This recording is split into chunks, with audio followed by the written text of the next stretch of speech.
had been murdered. The radio announcer was found dead this morning in an isolated area off Cowpen Road. Janelle Ferguson was on the scene shortly after police made the shocking discovery.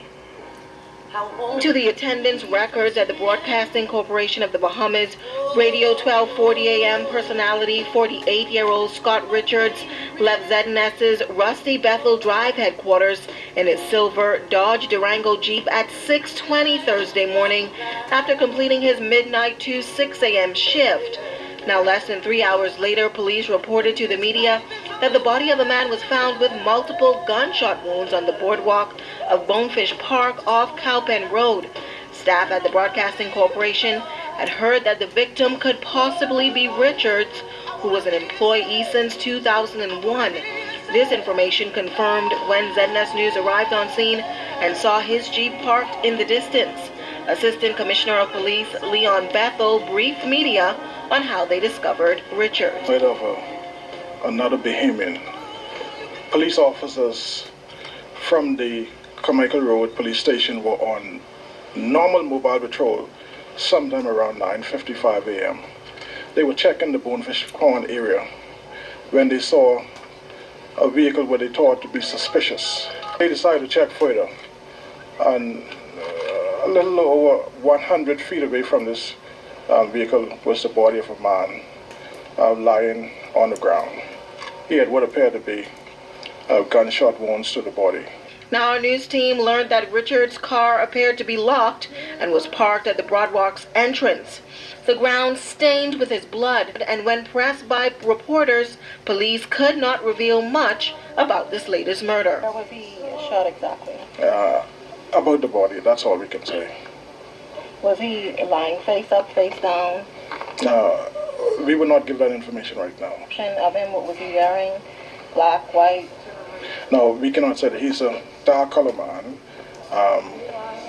Appeared to be a Bahamian. We'll give you more information later in the investigation. Now, ACP Bethel says they have no motive for the murder at this time, but he says police are always concerned about the level of gang violence and use of guns in the country. Everything that is going on in this country is affecting all, not just the police, affecting every human being. And any crime that happens is too much. And doing all we can to prevent them from happening. We want to prevent the matters so that we wouldn't have to have grieving families.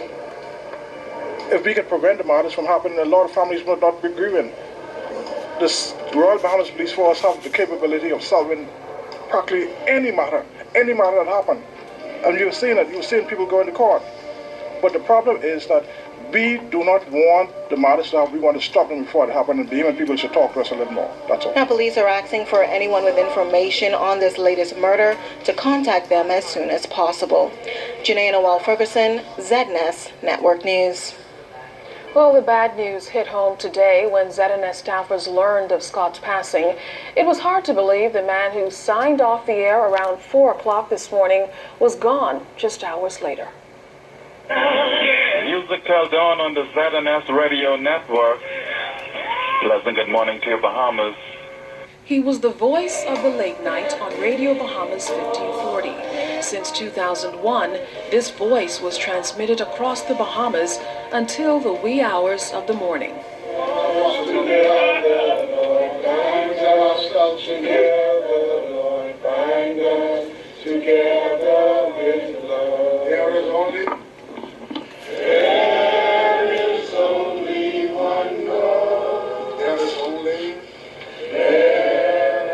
It was a hard pill to swallow as staff who began the day with the excitement of 80th anniversary celebrations were left deflated by the shocking news. We confirm that Scott Richards was shot and killed this morning. His closest colleagues in radio were overcome today as staff gathered to comfort each other and remember the quiet, humble spirit. He just loved broadcasting. Scott, this is his dream job, man. He was really concerned about his career, and he always wanted to be the best that he can be.